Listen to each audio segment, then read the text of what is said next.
Criticismo e julgamento. Hoje o assunto é crítico. Só nos resta aprender. Vamos lá? E saindo perto da hora terceira, viu outros que estavam ociosos na praça. E disse-lhes: Ide vós também para a vinha, e dar-vos-ei o que for justo. E eles foram, saindo outra vez perto da hora sexta e nona, fez o mesmo. A questão da justiça. O nosso olhar para a parábola dos trabalhadores da última hora já julga, já olha e julga, se revolta, briga, exatamente como nós fazemos a cada fato da vida. Julgamento, revolta, briga, acusação, punição. Nós praticamente não conseguimos ficar 10 minutos sem julgar. Esse talvez seja o mandamento mais difícil de nós cumprirmos, o mais fácil de nós descumprirmos. Não é mesmo? Como pensar a respeito disso?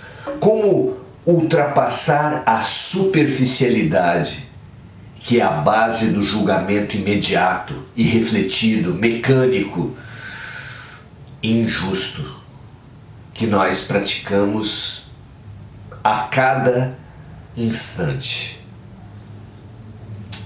Como ultrapassar a justiça humana e avançar milímetros que seja no sentido da justiça divina? É muito interessante nós nos dedicarmos a isso, porque no universo interno nós precisamos aprender a nos colocar no lugar do outro, o exercício da compaixão, sem o qual o julgamento será unilateral, será enviesado, será limitado, será violência.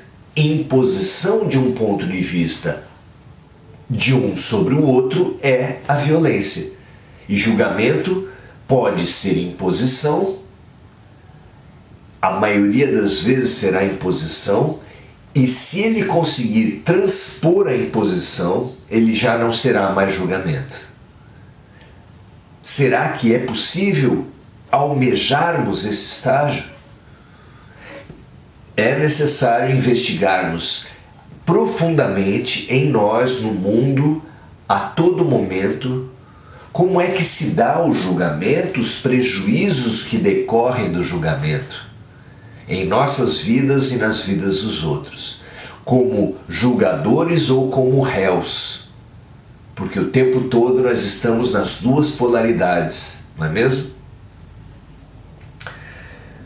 Na verdade, nesse momento, nós somos incitados, nessa passagem, a avaliar, a nos colocarmos no lugar desses trabalhadores que foram, na parábola, em momentos posteriores. O que acontece com as pessoas que não se disponibilizam imediatamente ao trabalho?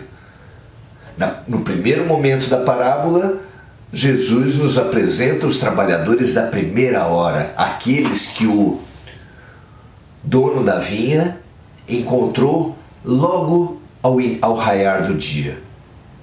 Mas aqui ele nos diz que a terceira, a sexta, a nona hora, o dono da vinha voltou ao lugar, voltou à praça e lá encontrou pessoas que, portanto, demoraram a se disponibilizar ao trabalho. Por quê? 1000 situações podem ter acontecido. Nós imaginamos, por exemplo, o quê? A pessoa poderia estar ocupada com diversas outras tarefas que, apesar da urgência do trabalho, ela não conseguiu a prontidão na primeira hora. Tinha que se desvencilhar de outras tarefas, às vezes até mais importantes, como, por exemplo, cuidar de um nenê, cuidar de um idoso, atender uma necessidade urgente de alguém que bateu à sua porta. Também é possível imaginar que a pessoa estava indisponível internamente ao trabalho, que ela se deixou enredar na insegurança, na baixa autoestima, e não indo para o trabalho se afundou ainda mais na baixa autoestima, só conseguindo se libertar dessa teia pegajosa em horas mais avançadas e se dispondo depois ao trabalho. Como compreender essas situações? Como nos defrontar, como nos posicionar diante dessas situações? Podemos imaginar a posição do juiz. O juiz, fechado às angústias, às inseguranças, às baixas autoestimas,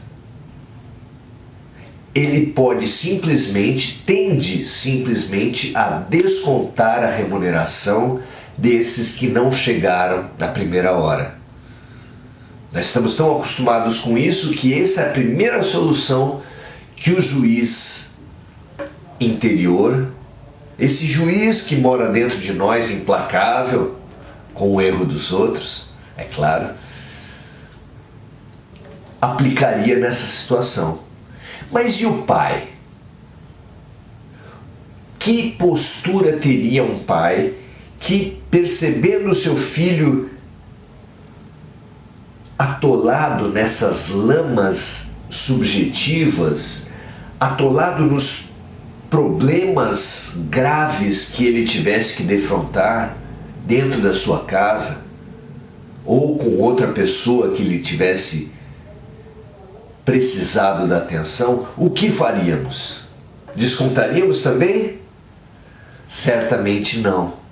Manteríamos a mesma remuneração a título de estímulo, a título da estima que nós temos pela pessoa, para que fosse compensada, para que fosse gratificada perante os inúmeros outros trabalhos, também muito importantes, que o nosso filho tivesse tido que fazer. E nós,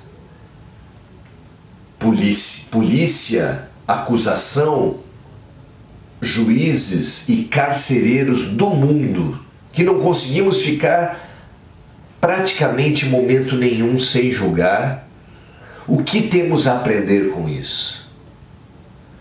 Precisamos perceber o quanto a acusação cerceia, impede, bloqueia a compreensão.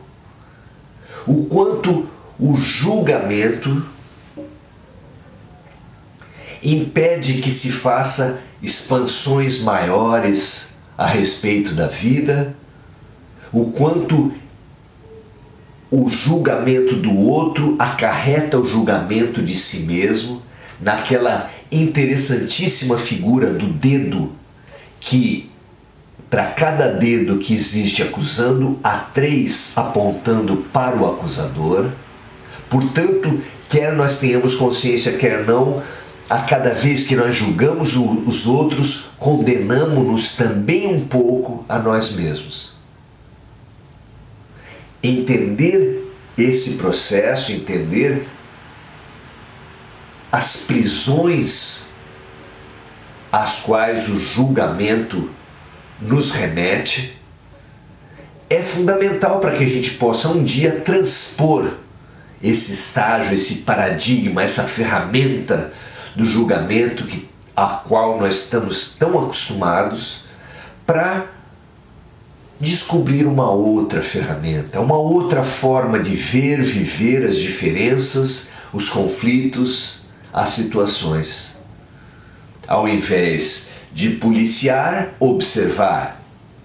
Ao invés de acusar, perceber as diferentes nuances e os diferentes alcances que cada atitude gera na vida. Ao invés de condenar e punir, aprender e nos transformar. Essa é a grande mudança que acontece nas nossas vidas. Porque o julgamento e a punição não melhoram ninguém, enquanto que a compreensão e a aceitação são a base da mudança. Por exemplo, só quem aceita que tem uma doença começa o processo de cura, de tratamento e de cura. Só quem aceita que tem um vício começa a se curar. Só quem percebe os problemas que ele mesmo tem começa a solucioná-los, porque quem não tem problema não tem solução, é claro. Será que nós temos essa condição de nos desarmarmos, de contermos o dedo acusatório para uma mão que acolhe, que convida, que chama a reparação, a reconciliação, como aquela mão fabulosa de Jesus? Esse é o convite para o dia de hoje, para que nós reflitamos a mudança do paradigma do julgamento e da punição para o paradigma da compreensão e da autotransformação. Até as atitudes incisivas, firmes, que por muitas vezes nós precisamos desenvolver, apresentar perante os erros nossos e dos outros, elas só terão a serenidade e a precisão e a lucidez se forem embebidas de aceitação e compreensão. Que assim seja, vamos nos investigar, nos aceitar e nos transformar. Um grande abraço e até a próxima.